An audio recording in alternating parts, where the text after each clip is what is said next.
Hello बच्चों, how are you. मैं C N Namit Arora. आप लोगों का नमित अरोरा क्लासेज में बहुत बहुत स्वागत है। ये हम लोगों का फर्स्ट टाइम इंट्रो है। यहाँ पर मैं आपको पूरा समझाऊंगा कि कोस्टिंग के फास्ट ट्रैक बैच को आपको किस तरीके से पढ़ना है, किस तरीके से आप सक्सेस को पा सकते हैं आराम से।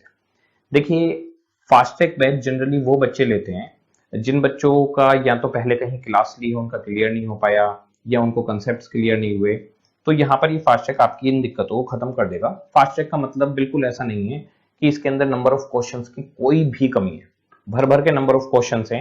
हमने पूरी पूरी कोशिश की है कि कम से कम समय में बच्चे को मैक्सिमम रिजल्ट हम यहाँ पर दिलवा पाए। पढ़ाई किस तरीके से करनी है आपको, जब आप बुक स्टार्ट करेंगे देखनी, तो एक आपको इंडेक्स मिल जाएगा।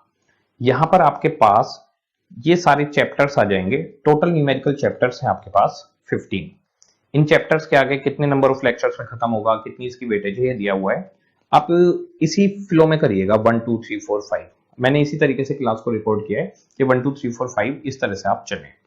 उसके बाद में फिर आप लोग एक थ्योरी का लेक्चर मिलेगा, और उसके बाद आपको कुछ लेटेस्ट अटेम्प्ट के सॉल्यूशन मिलेंगे पूरे 100 नंबर के। वो 100 नंबर का पेपर आपको बैठ के सोल्व करना है, जिससे आपको पता चले कि आप कहां पर स्टैंड कर रहे हैं। पूरे कॉन्फिडेंट हो जाएंगे अगर ये 100 नंबर का पेपर पूरी तरीके से ठीक कर लेंगे। इसका सॉल्यूशन भी मैंने करवाया है, पर आप लोग अपने आप से इसको कर सकते हैं। इसके बाद जब आप आगे चलेंगे तो आपको क्लास का शेड्यूल मिलेगा।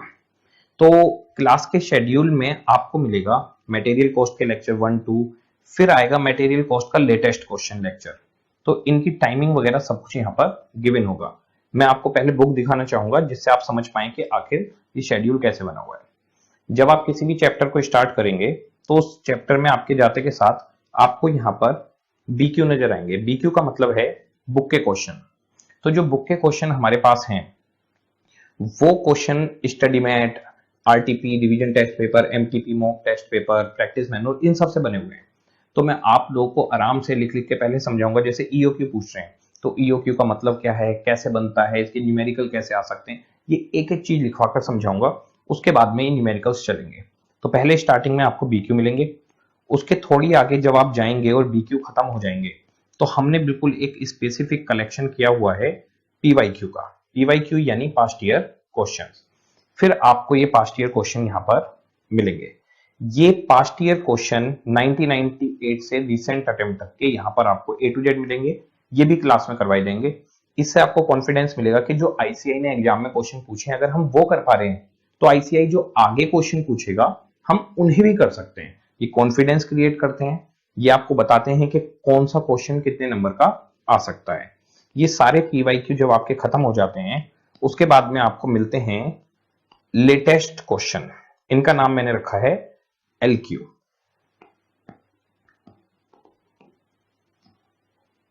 एलक्यू का मतलब है लेटेस्ट क्वेश्चन। ये बिल्कुल मैंने सेपरेट अलग रखे हुए हैं। एलक्यू के अंदर आपको जो भी आरटीपी में कोई अच्छा क्वेश्चन दिखा मेरे को, या कहीं पर कोई अच्छा क्वेश्चन दिखा, वो क्वेश्चन मैंने यहां पर रख लिया। ये एलक्यू बहुत ज्यादा वेटेज वाले क्वेश्चन है। इनमें से बहुत बड़ा पेपर बनने की गुंजाइश आपके पास रहेगी।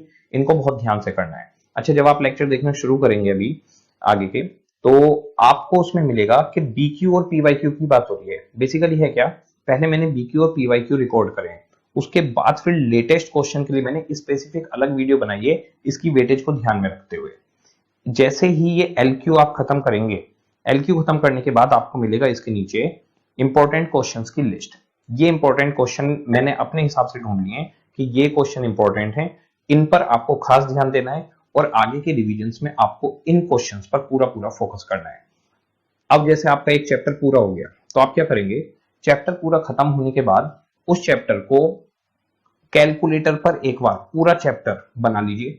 जब आप क्वेश्चंस पढ़ेंगे ना दोबारा से एक और बार, तो आप उसमें सिलेक्शन करते जाइएगा कि ये क्वेश्चन अच्छा है, ये क्वेश्चन अच्छा है। तो जो जो सिलेक्टेड क्वेश्चन है आगे के रिवीजन में हम उन्हें पढ़ेंगे, और जो सेलेक्ट नहीं हुए उन क्वेश्चंस को हम छोड़ देंगे। इस तरह से आप पूरी की पूरी कोस्टिंग को पढ़ते चले जाएंगे। तो पूरी कोस्टिंग के अंदर आपको, अगर हम एज पर शेड्यूल जाएं, कितने लेक्चर्स मिलेंगे, ये आ गया हमारे सामने शेड्यूल। आपको टोटल मिलेंगे 43 लेक्चर्स। इसके अंदर लेटेस्ट एग्जाम वाले लेक्चर भी हैं, थ्योरी का भी लेक्चर है, कुछ रिसेंट अटेम्प्ट के सॉल्यूशन भी हैं। ये 100 आवर्स का अप्रोक्स है। 100 आवर्स को अगर आप डेली 3 घंटे पढ़ते हैं तो इसका मतलब आप 33 टू 35 डेज में इस पूरे बैच को खत्म कर सकते हैं, अगर आप डेली के सिर्फ 3 आवर्स देते हैं तो। मेन बात ध्यान रखने वाली क्या है, आप अपना एक शेड्यूल बनाइए। शेड्यूल इस तरीके से, जैसे हमें कोस्टिंग कितने बजे से कितने बजे तक पढ़नी है, जैसे सुबह उठ के 7 से 10 पढ़ेंगे आप रोज 3 घंटे, तो 7 to 10 आपने डेली पढ़ाई करी, ये रूटीन आपने शेड्यूल कर लिया। उसके बाद आपने कोई और पेपर इस तरह से अपना बना लिया। कुछ बच्चे फास्ट ट्रैक बैच को 7-8 दिन में ही खत्म कर देते हैं, सुबह शाम तक देखते रहेंगे। मेरा कहना यह है कि आप 2 लेक्चर से ऊपर एक दिन में मत देखिए, और एक लेक्चर देखकर आराम से उसका होमवर्क करिए। उसके बाद में कोई दूसरा सब्जेक्ट, तीसरा सब्जेक्ट, 30-35 दिन में तो वैसे भी खत्म हो जाएगा। टाइम की शॉर्टेज है तो फिर आप 2 लेक्चर या 3 लेक्चर तक जा सकते हैं, तो और भी जल्दी आपका खत्म हो जाएगा। कोशिश इस बात पर मत रखिए कि खत्म करना है, कोशिश इस बात पर रखिए कि समझना है। मेरी भी पूरी कोशिश ये है कि मैं पूरा का पूरा सब्जेक्ट आपको समझाऊं, प्लस क्लास में मैक्सिमम नंबर ऑफ क्वेश्चन हमने सोल्व करवाए हैं लिख लिख कर, जिससे कि आपको ये पता चले कि हाँ भाई क्वेश्चन एग्जाम में कैसे करना है, लिखना कैसे। अगर राइटिंग में नहीं करेंगे तो बहुत दिक्कत होगी। आईसीआई हमसे क्या चाहता है, आईसीए चाहता है hard work, dedicated work, discipline way में की गई पढ़ाई। तो हमें लिखना पड़ेगा, तभी हमारा एग्जाम में हाथ चलेगा, वरना 3 घंटे का पेपर हमसे 3 घंटे में होगा ही नहीं, या आता हुआ क्वेश्चन भी हम नहीं बना पाएंगे। तो आपको लिख लिख कर क्वेश्चन करने हैं। जब आप सेकंड डिवीजन, थर्ड डिवीजन करें तो आप उस टाइम कैलकुलेटर पे कर सकते हैं। अब मान लो आपका थर्ड डिवीजन चल रहा है, ठीक है, तो थर्ड डिवीजन में आपने कैलकुलेटर पे क्वेश्चन करे सिलेक्टेड वाले, उसमें भी जो अच्छे अच्छे क्वेश्चन है हर चैप्टर से, वो लिख लिख कर लीजिए। होता क्या है, 2 महीने बाद, 3 महीने बाद हमें पीछे की चीजें याद नहीं रहती, तो हमें चैप्टर देखा याद है, कैलकुलेटर पे निकल भी रहा है, और हो सकता है तब आपका हाथ चलना बंद हो जाए। तो जब भी आप रिवीजन करें, हर चैप्टर के 2-3 क्वेश्चन रिवीजन के टाइम पे भी लिख कर करें ही करें, ये आप लोगों को करना है। तो हमारे को डिसिप्लिन मेंटेन करना है, पूरा शेड्यूल हमारे पास है। शेड्यूल के अकॉर्डिंगली हम ये जान सकते हैं कि हमारी कितने घंटे के आगे लेक्चर है। आप 1 by 1 सारे लेक्चर देखते जाइए, जो होमवर्क दिया जाए उसे साथ के साथ करिए।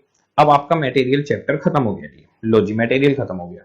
मटेरियल के खत्म होने के बाद एक बार मटेरियल का पूरा रिव्यू ले लीजिए, कैलकुलेटर पे उसके सिलेक्टेड क्वेश्चंस करके देख लीजिए, और क्वेश्चन सेलेक्ट जरूर करते जाइए कि भाई हमें ये करना है। वैसे तो मैंने इंपॉर्टेंट क्वेश्चन दिए हैं, पर आप अपने अकॉर्डिंगली भी ये काम जरूर करेंगे। अब आपने मटेरियल, लेबर, ओवरहेड ऐसे कर लिया, तो टोटल 15 चैप्टर हैं। आप क्या करिए, 5-5 चैप्टर का एक पूल बना लीजिए। 5 चैप्टर हो गए तो हम अब इन 5 चैप्टर का रिवीजन कर डालें। तो एक बार रिवीजन यहां हो गया, फिर 5 चैप्टर और हो गए, फिर उनका रिवीजन कर डालें। फिर इसके बाद में 5 चैप्टर आपके यहां पर आपने और कर लिए, अब इनका रिवीजन कर डालें। अब पूरा खत्म हो गया, पूरी कोस्टिंग एक बार रिवाइज कर दें, फिर आपको एग्जाम में कोई भी बीट नहीं कर सकता। तो हमें प्रॉपर शेड्यूल मेंटेन करना है, एक डिसिप्लिन वे में पढ़ाई करनी है, रिवीजन करने हैं, लिखकर क्वेश्चंस करने हैं, और बाकी क्लास में मैं आपको इंस्ट्रक्शन देता रहूंगा, उन इंस्ट्रक्शंस को आप फॉलो करते रहिए, आपका काम 100% हो जाएगा। इसके अलावा टेलीग्राम पे कनेक्टेड रहिएगा, वहां पर हम अपडेट डालते रहेंगे। नमित अरोड़ा क्लासेस, ये नमित अरोड़ा से मिल जाएगा आपको। और यूट्यूब पर कनेक्टेड रहिएगा, वहां पर बहुत रिवीजन वीडियो वगैरह डाली हुई है, कुछ मैराथन वीडियो डाली हुई है। मैराथन वीडियो के अंदर हमने क्या करवाया, पूरे के पूरे सब्जेक्ट का कंसेप्ट समराइज वे में वहां पर करवाया हुआ है। तो आप क्या कर सकते हैं, जैसे पोस्टिंग पूरी हो गई, अब हम ऑडिट कर रहे हैं, लो कर रहे हैं, कुछ भी पढ़ रहे हैं, तो बीच बीच में वो वीडियो देख ली, उससे पूरी पूरी पोस्टिंग आपको रिकॉल होती रहेगी, वो आपको पकड़ के रखेगी।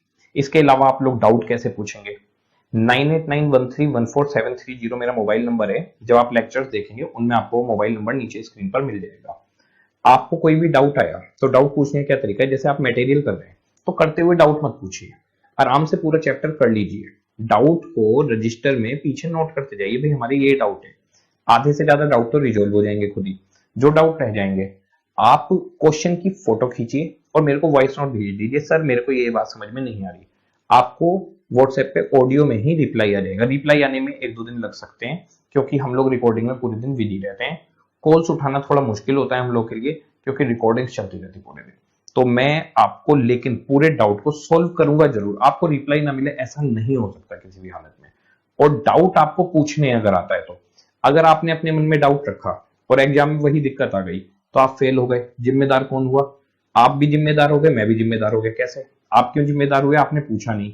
मैं क्यों जिम्मेदार हुआ, क्योंकि मैंने आपको वो कंफर्ट जोन नहीं दिया कि आप क्वेश्चन पूछ पाओ। क्वेश्चन पूछना बच्चे का राइट है, जवाब देना मेरी रेस्पॉन्सिबिलिटी है। तो आपको डाउट पूछने हैं, जहां भी डाउट आता है पक्का आपको रिप्लाई मिलेगा। तो आराम से डाउट पूछिए, जहां भी दिक्कत आती है मैं आपके साथ हमेशा हूं, कोई भी प्रॉब्लम है मैं वहां पर हूं आपके साथ। इसके अलावा आपका शेड्यूल मेंटेन रखिए, डिसिप्लिन वे में काम करिए, पक्का आपका काम हो जाएगा। अब आप लोग इसके आगे लेक्चर्स क्लास के देखने स्टार्ट कर सकते हैं। मेरी बेस्ट विशेज आपके साथ हैं, मेरी शुभकामनाएं आपके साथ हैं। स्वस्थ रहें, बढ़िया से पढ़ाई करें। ओके जी, सबको all the best, bye bye.